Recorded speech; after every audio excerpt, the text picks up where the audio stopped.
እንዴት ናችሁ? አሌክስ ጋር ነኝ። በዛሬው ቪዲዮ እስከ ቪዲዮ መጨረሻ ድረስ አብራችሁን ከቆያችሁ ትምህርት ምንድን ነው፣ ለምን እንማርና ምን አይነት ትምህርቶችን እንማር በሚሉ ሶስት ጉዳዮች ላይ እናወራለን።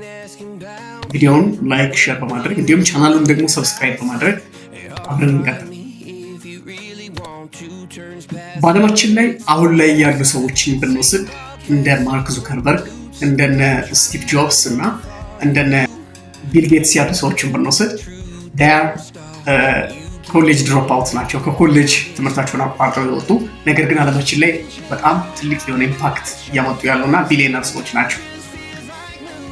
እንዲሁም ደግሞ አሁን በህይወት ላይ ያሉ ሰዎችን ብናነሳ ለምሳሌ እንደነ ቶማስ ኤዲሰን፣ እንደነ ሄንሪ ፎርድ እና ሌሎች በቃ ማለት በእርግጥ ቅድም ስቲቭ ጆብስን ጠቅሻለሁ። ስቲቭ ጆብስን በህይወት የለም፣ ግን የእሱ ሌጋሲ አሁንም አለ። የሌሎችን በተመሳሳይ እነዚህ ሰዎች ዓለማችን ላይ በጣም ሂውጅ የሆነ ኢምፓክት አላቸው። በጣም ብዙ ሰዎችን ብንጠቅስ ዴር አይዘር 12 ድሮፕ አውት፣ 10 ድሮፕ አውት ኦር 6 ድሮፕ አውት። ቶማስ ኤዲሰን ከ3 ወር በላይ ትምህርት ቤት አልተማረ እንለዋለን፣ ግን እውነት ስላልተማረ ነው ወይ ይህንን ኢምፓክት ያመጣ ብዙ ጉዳዮች ላይ እናወራለን።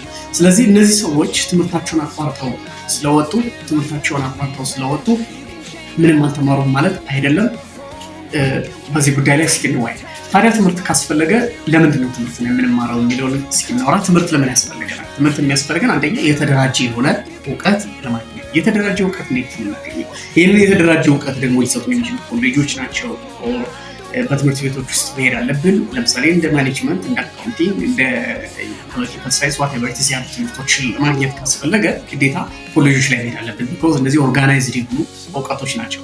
ሁለተኛ ለምን እንማራለን ከተባለ ኔትወርክ ክሬት ለማድረግ መማሩ ጥቅሙ እሱ ጋር ነው። አንዱ ቤስት ኔትወርኪንግ ነው። ምን አይነት ነው ኔትወርክ ስንል በጣም ብዙ ጓደኞችን፣ ብዙ ችሎታ ያላቸውን ጓደኞቻችንን ለማግኘት እንማራለን። በዚህ ጊዜ አዳዲስ የሆኑ ጥሩ የሆኑ ነገሮችን መገንባታችን አይቀሬ ነው። እንደ ምሳሌ ብንወስደው ማርክ ዙከርበርግ ሃርቫርድ ዩኒቨርሲቲ ይማር በነበረበት ጊዜ ከጓደኞቹ ጋር ሆኖ ፌስቡክን እንደጀመረ ይነገራል።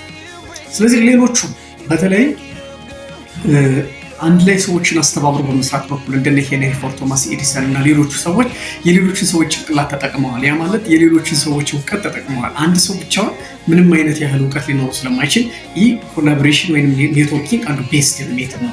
ስለዚህ በዚህ መልኩ መማር ካስፈለገ ታዲያ ምን አይነት ትምህርቶችን ነው መማር ያለብን በዚህ ዘመን ለሚለው እስኪ እነዚህ ነገሮች ነው። አንደኛ ዲጂታል ክህሎት ኦር ዲጂታል ስኪል የምንላቸው እነዚህ ትምህርቶች አሁን ባለንበት ዘመን በጣም ወሳኝ ስለሆኑ እሱን አንደኛ መማር ይገባል።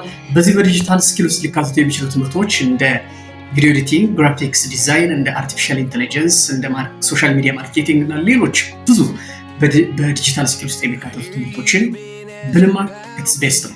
ሁለተኛ ላይ ደግሞ በቲቪቲ እንደዚህ የሙያ ትምህርቶች አሉ። ለምሳሌ በሙያና ቴክኒክ የሚሰጡ ትምህርቶች እነዚህ በጣም ለእኔ ኢንትረስቲንግ ናቸው። ለምሳሌ እንደ ኤሌክትሪክ ጥገና ሊሆን ይችላል፣ ቧንቧ ዝርጋታ ሊሆን ይችላል፣ እንደ ዲዛይን የልብስ ዲዛይን ሊሆን ይችላል። ሌሎች በጣም የሙያ ስራዎች ናቸው። ወዲያውኑ ወደ ገንዘብ ሊያስገኙ የሚችሉ ደግሞ ለማህበረሰብ ወዲያውኑ ጥቅም ሊያመጡ የሚችሉ እነዚህ የቲቪቲ ትምህርቶች በጣም ወሳኝ ናቸው። ሌላኛ ሶስተኛ ላይ የፋይናንስ ትምህርት ነው።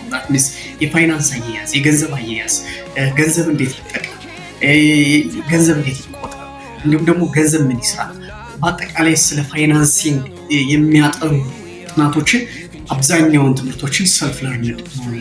ሌላ የመጨረሻ የምሰጣችሁ ቲፕ ሁል ጊዜም ቢሆን ራስን ማስተማር ነው።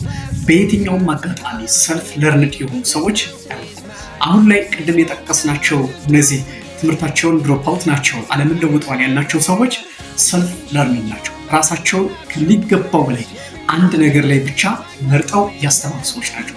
ስኬታማ ለመሆን አስፈላጊው ዘዴ አሁን ባለንበት ዘመን አንድ ነገር ላይ በመምረጥ እዚያ ነገር ላይ ረጅም ሰዓት ያለምንም ድካም ያለምንም መሰልቸት ኮንሲስተንትሊ ዊዝን ሃርድ ዲሲፕሊን ያንን ነገር መስራት ነው። እዚህ ጋር አንድ ነገር ልንጨምርበት እንችላለን። ኢሞሽናል ኢንተለጀንስ የስሜት ብልህነትና አለመሰልቸትን በመከተል በዚህ ዘመን አንድ ነገር ላይ ትኩረት ማድረግ ስኬታማ መሆን ይችላል። ላለሁኝ አሌክስ ከነበርኩኝ እስካሁን አብራችሁ ከቆያችሁ ቪዲዮውን ላይክ፣ ሼር ማድረጋችሁ እንዳትረሱ። እንዲሁም ቻናሉን ሰብስክራይብ አድርጉ። ይመቻችሁ። ቀጣይ እንገናኛለን።